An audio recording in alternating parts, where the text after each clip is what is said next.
সুপ্রিয় দর্শক, আপনারা এই মুহূর্তে দেখতে পাচ্ছেন একটি বাগুন ক্ষেত। এটি মানিকগঞ্জের অবস্থিত বাগুন ক্ষেতটি। এই ক্ষেতটি হচ্ছিল আমার খালাতো ভাই, ও দেখাশোনা করে বা ওদেরই নিজস্ব জমিতে বাগুন চাষ করা হচ্ছে। প্রচুর পরিমাণ বাগুন গাছে ধরে আছে, আমরা দেখতে পাচ্ছি। আপনাদেরকে একটু ঝুম করে দেখাচ্ছি।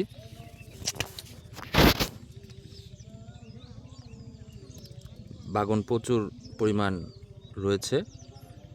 ওর কাছ থেকে শুনলাম বাগুনের কেজি বর্তমান 60 টাকা কেজি। জানি না ঢাকায় বর্তমান কত করে। এই যে আমরা অফুরন্ত বাগুন দেখতে পাচ্ছি। আমরা আপনাদেরকে একটু ঝুম করে দেখাতে চাই বাগুনকে। এই তো বাগুন, এই যে এখানেও ঝুলে রয়েছে বাগুন। এই হচ্ছে বাগুন। মোটামুটি এটা পরিবেশটা খুব সুন্দর। আমরা একটু ওই আমার খালাতো ভাইকে দেখানোর চেষ্টা করছি। ও বাগুন খেতে সার দিচ্ছে, জানি পোকামাকড় বাগুন জানি নষ্ট না করে। ওরা সব সময় চাষবাসের উপরে থাকে, চাষবাস করে থাকে। ধান, বাগুন ক্ষেত, শশা ক্ষেত এগুলো জমিনে বুনে থাকে। আমরা ওই যে পাশে আরেকটা ক্ষেত দেখতে পাচ্ছি, সেটার মধ্যে হচ্ছে সম্ভবত শশা বুনেছে। আর এই পাশে দেখা যাচ্ছে আরেকজন মানুষকে, অর্থাৎ আমার খালু, ওই যে ওর আব্বু, ওর নাম হচ্ছিল রবিউল, এর নাম হচ্ছিল জামাল। এই হচ্ছে হলো ওদের বাগুন ক্ষেত। খালু অর্থাৎ ওর আব্বু বাগুন ছিঁড়ছে, কালকে বিক্রি করবে বাগুন, সেই জন্য বাগুন ছিঁড়ে রাখছে। এবং আমাদেরকেও কিছু সংখ্যক বাগুন ছিঁড়ে দেবে বলেছে। আমরা ঢাকায় নিয়ে যাব সেইগুলো।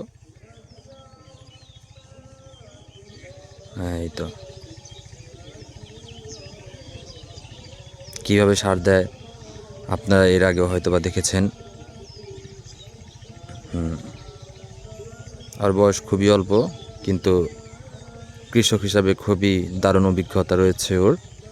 ও খেতে ভালোভাবে চাষবাস করতে পারে।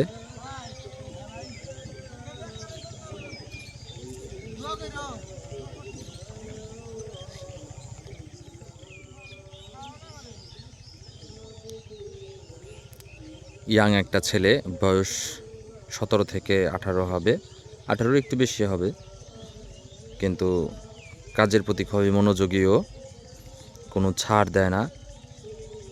সেই সকাল দুপুর পরিশ্রম করে যায়। ওই যে আমার খালু বাগুন ছিঁড়ে দেখেন, ওই যে নিয়ে যাচ্ছে, বস্তায় ভরবো ওগুলো।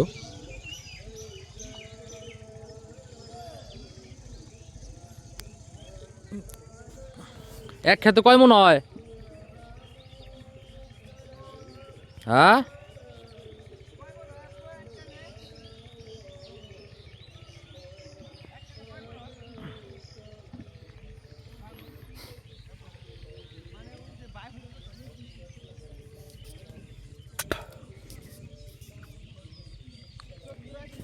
ওরে বাবা রে বাবা, 70-80 মন হয় এক খেতে। এটা কয়দিন পর পর তোলা দেশ?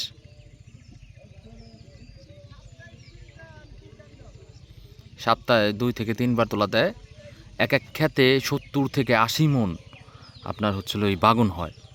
বাবা রে বাবা, সপ্তাহে 2 বার এরকম তোলা দেওয়া হয়। অর্থাৎ কতবার যেন তোলা হয় সেটা আমি জানি না, তবে সেটা পার্সোনালি জেনে নিমানি, বা সেটা আমি আপনাদেরকে জানামানি। তবে বিষয়টা খুব ভালো লাগলো আমার। তো এই হচ্ছিল বাগুন ক্ষেতের বর্তমান পরিস্থিতি, যা আপনাদের সামনে তুলে ধরলাম। মোট কথা হচ্ছিল ওরা এইসব চাষবাস করেই ওদের জীবিকার নির্বাহন করে থাকে।